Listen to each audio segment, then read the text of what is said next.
Our beloved Psalm 23 has this line in it.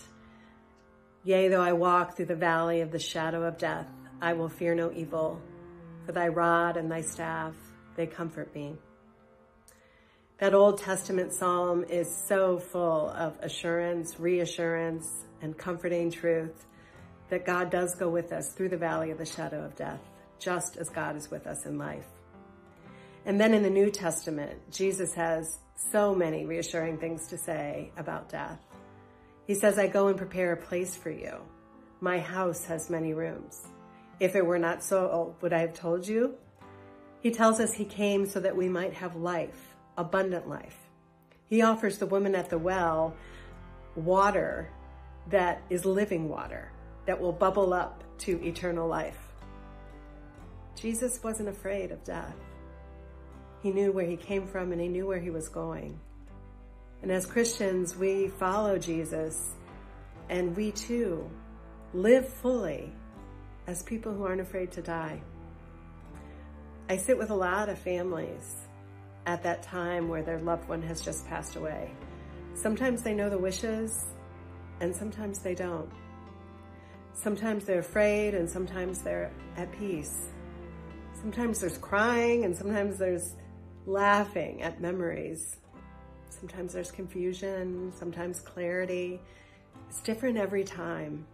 But like many pastors, funerals are one of my favorite things to do.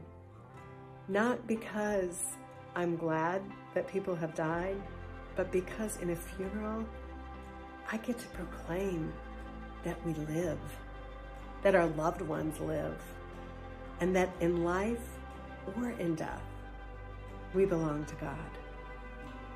Something that makes it a lot easier when a family member passes is if they have expressed the wishes of how they would like to be treated in the end of life and how they would like to be remembered. And the more we can gift our family members with that kind of knowledge and planning, I think the better it makes a time that may be sort of rough.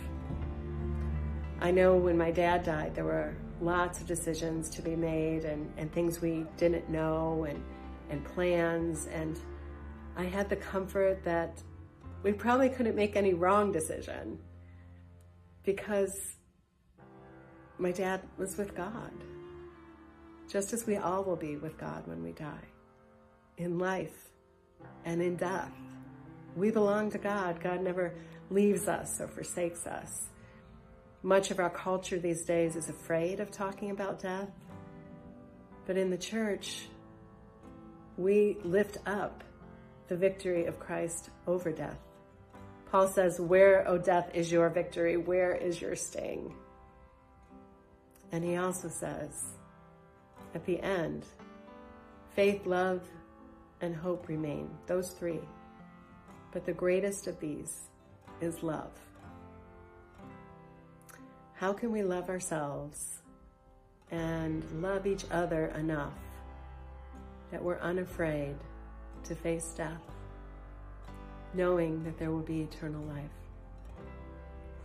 If you have these kinds of questions and these concerns and wonderments, join us for the event on November 7th. We'll get to talk with a very experienced pastor in a hospital and hospice chaplain, Stephen Blonder-Adams, who will lead us into making our plans and thinking our thoughts and facing our lives and our deaths. I hope you can join us. May God bless your going out and your coming in from this time forward and forevermore, in life and in death. We belong to God.